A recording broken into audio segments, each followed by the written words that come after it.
Mira este caso. El empleado extranjero llevaba 3 semanas trabajando. El proceso de residencia estaba en trámite. HR asumió que eso era suficiente. No lo era. La multa llegó a $14.000.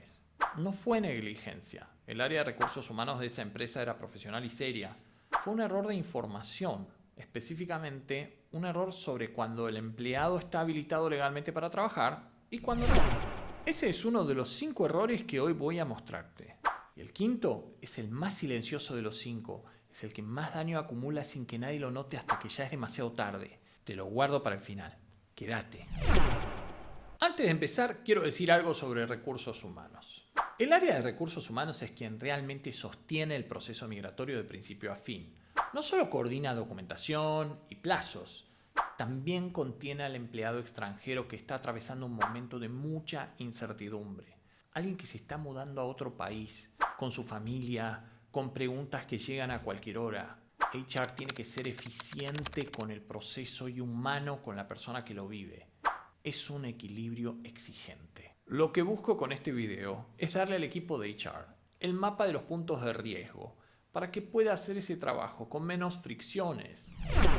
Error número 1. Empezar el proceso migratorio después de confirmar la incorporación.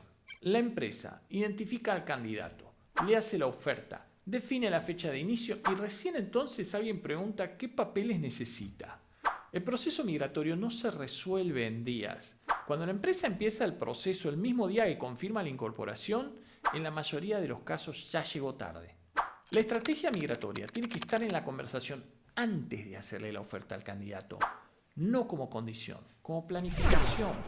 Error número 2. El empleado trabaja sin precaria. El empleado extranjero llega a Argentina. El proceso está en curso. HR asume que ya está resuelto. Y el empleado empieza a trabajar antes de que la precaria esté en sus manos. Sin precaria no hay habilitación legal para trabajar. La multa puede llegar a $14.000 y si hay un accidente laboral durante ese periodo, la cobertura puede quedar comprometida. Eso no es solo un riesgo legal, es un riesgo para la persona.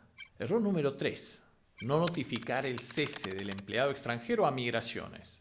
Cuando un empleado extranjero deja de trabajar en la empresa, por renuncia, desvinculación o fin de contrato, la empresa tiene 15 días corridos para notificar ese cese a la Dirección Nacional de Migraciones.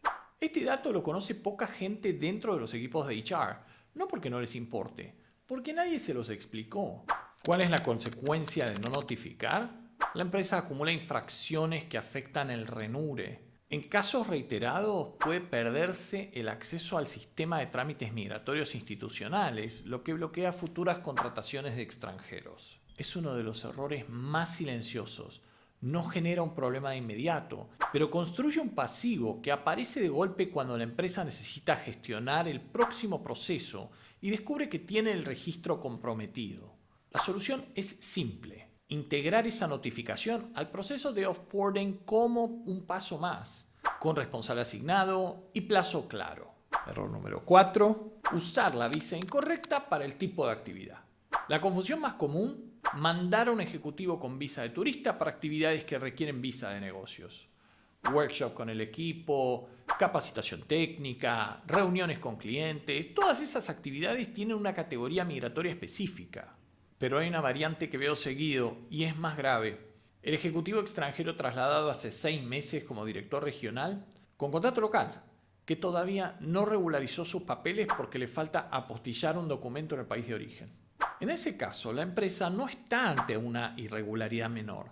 El ejecutivo está trabajando sin habilitación legal y la multa aplica. Si hay un accidente laboral, la cobertura queda comprometida. ¿Cómo detectas si esto está pasando en tu empresa? Hay 4 señales concretas. Ejecutivos extranjeros que ingresaron como turistas y empezaron a trabajar inmediatamente. Personas que llevan meses sin documentación migratoria laboral adecuada. Ausencia de RT o falta de alta temprana. Y desalineación entre la función real del ejecutivo y la categoría migratoria declarada. Si la empresa detecta alguna de estas situaciones en curso, lo que corresponde es iniciar inmediatamente el proceso de regularización ante la Dirección Nacional de Migraciones, no esperar. Y llegamos al quinto, el que prometí al principio, el más silencioso, el que más daño acumula. No tener el Renure activo antes de necesitarlo. Este es el error que más directamente bloquea operaciones. Sin Renure activo, ningún proceso migratorio corporativo puede iniciarse.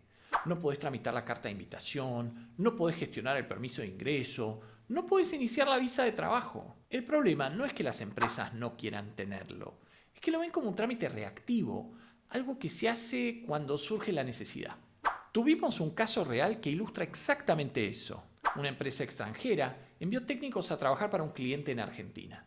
Ingresaron como turistas porque desde la casa matriz pensaban que podían viajar y trabajar sin visa laboral específica. A los pocos días, el cliente solicitó la habilitación migratoria y descubrió que no tenían autorización para trabajar. Los técnicos fueron invitados a retirarse del establecimiento. Cuando el tema escaló internamente, nadie en la casa matriz entendía por qué necesitaban permisos especiales para tareas técnicas temporales. El cliente se negó a auspiciarlos y les indicó que debían resolver la situación por cuenta propia. Como solución, tuvieron que usar un Employer of Record para cubrir parcialmente la contingencia y finalmente terminaron constituyendo su propia filial en Argentina e inscribiéndola en Renure para regularizar toda la operación. El proceso completo tomó 6 meses y les salió carísimo. Y acá está lo que prometí al principio. ¿Cuál es la diferencia entre las empresas que cometen estos errores y las que no? La diferencia es una sola. Las empresas que no tienen estos problemas tienen un protocolo migratorio definido antes de que aparezca la necesidad. ¿Sabes qué pasos hay que dar? ¿En qué orden? ¿Y quién es responsable de cada uno? No es un sistema sofisticado. Es una decisión de cuándo empieza la conversación. Y esto lo digo con convicción, después de ver estos errores repetirse. No hay un solo cliente que haya llegado con alguno de estos 5 problemas que no me haya dicho si lo hubiera sabido antes. Siempre. El conocimiento es la única diferencia entre el proceso que sale bien y el que no. El link para una consulta directa está en la descripción.